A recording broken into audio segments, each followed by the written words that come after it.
হানাদার বাহিনীদের দোষর বা পাকিস্তানি। বাংলাদেশের দুই প্রধান রাজনৈতিক দলের বাইরে গিয়ে নতুন দল গঠনের কথা চিন্তাভাবনা করছেন বৈষম্য বিরোধী ছাত্র আন্দোলনের সাথে সংশ্লিষ্ট সমন্বয়করা। দীর্ঘ ১৬ বছরের আওয়ামী লীগ শাসনের অবসানের পর নতুন রাজনৈতিক ধারার প্রয়োজনীয়তা অনুভব করছেন তারা। দেশের সব জায়গায় সংস্কার আনার লক্ষ্যে নতুন রাজনৈতিক দল গঠন নিয়ে তাদের মধ্যে চলছে গভীর আলোচনা। সবকিছু ঠিক থাকলে আগামী ১ মাসের মধ্যেই আসতে পারে এ ব্যাপারে সিদ্ধান্ত।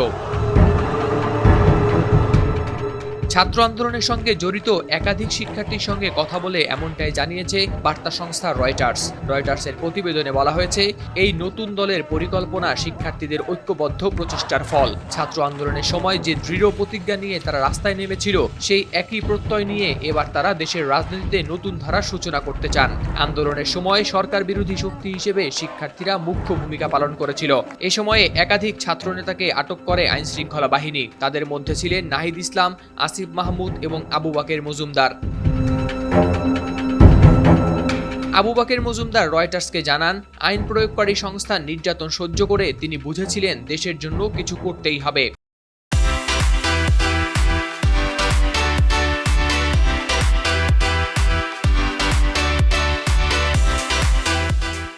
আর শেখ হাসিনা শাসনকে বিদায় জানাতে হবে।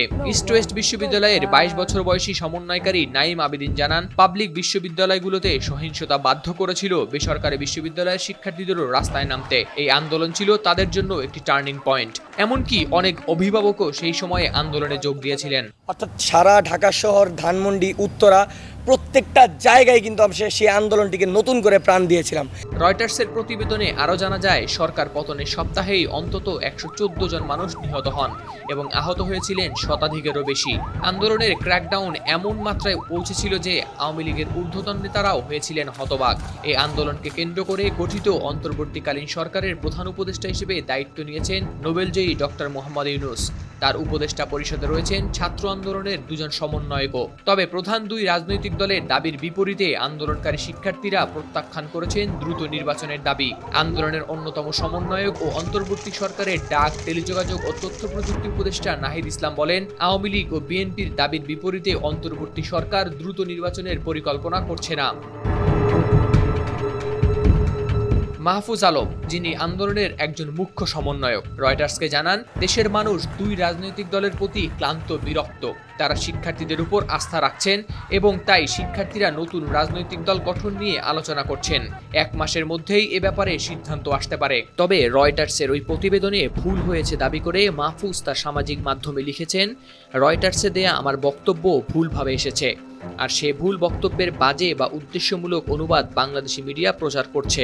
নতুন দলের সম্ভাবনা নিয়ে পররাষ্ট্র উপদেষ্টা তৌহিদ হোসেন বলেন, রাজনৈতিক ধারার পরিবর্তন আসতে চলেছে। এতদিন তরুণদের রাজনীতি থেকে বাদ রাখা হয়েছিল, কিন্তু এখন তারাই হতে পারে পরিবর্তনের মূল শক্তি। রয়টার্সের প্রতিবেদন অনুসারে শিক্ষার্থীদের আন্দোলনে সহিংসতার ফলে বাংলাদেশে অন্তত ৩০০ জন মানুষ প্রাণ হারান। এটি ১৯৭১ সালে স্বাধীনতা যুদ্ধের পর সবচেয়ে বড় প্রাণহানির ঘটনা হিসেবে উল্লেখ করা হয়েছে। হাওলাদার শামীম, RTV।